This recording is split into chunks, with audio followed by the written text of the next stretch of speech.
दुलाराय बर' फरायसा आफादनि 54थि जर'खा थान्दै मेलाव जख'न्थायाव दिनैनि बे गेवलां मेल बेवहाय बाहागो लानानै आं गावखौनो खोब गोजोननाय मोन्दों।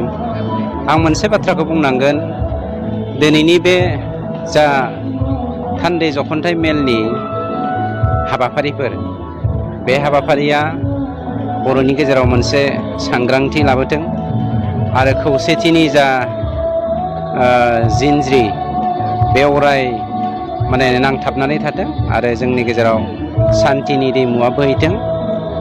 आरो बे बोहैनायनि जा स्ल'गान, बेखौ आं मोनसे बाथ्राजों बुंगोन, जै बर' हारिनि जै, जै बर' हारिनि जै होननानै। नोंथाङा जिखि पलिटिकेल पार्टियावनो थायाथों मानो, आंबो सासे पलिटिकेल पार्टियाव थानाय सोद्रोमा, दिनै बिटिआरनि UPPL सरकारनि सासे आंबो सोद्रोमा।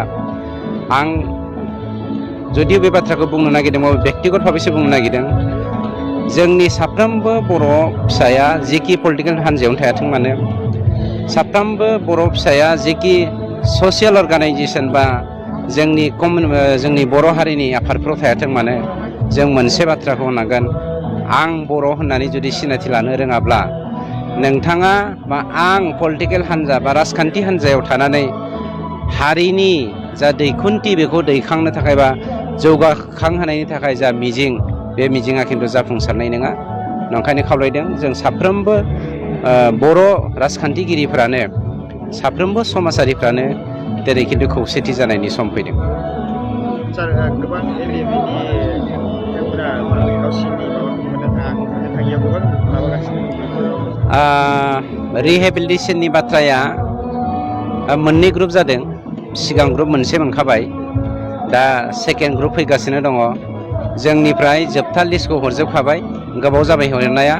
दा बेखौ लानानै स्क्रुटिनि जागोन, स्क्रुटिनि जानानै जाय जायहा लिस्टआव गोग्लैगोन, लिस्टआव गोग्लैनाय गोग्लैयैया बे आसाम पुलिसनि खोन्था। बेवहाय इउनिफाइड कामान्डआ बेखौ सिलेक्सन खालामो। जायनिया फैयो जायना फैया बेखौ जों बुंनो हाला, सोरना फैगोन सोरना फैया। खिन्थु साफ्रोमबो फैनांगौ, बेखौ जों आसाम गभर्नमेन्टनिसिम डिमान्ड खालामगासिनो दङ। गतिके बावैसोनो साफ्रोमबो मानसियानो रिहेबिलिटेसन पेकेज मोनगोन जोंनि लिस्टआव हरनाय बायदि।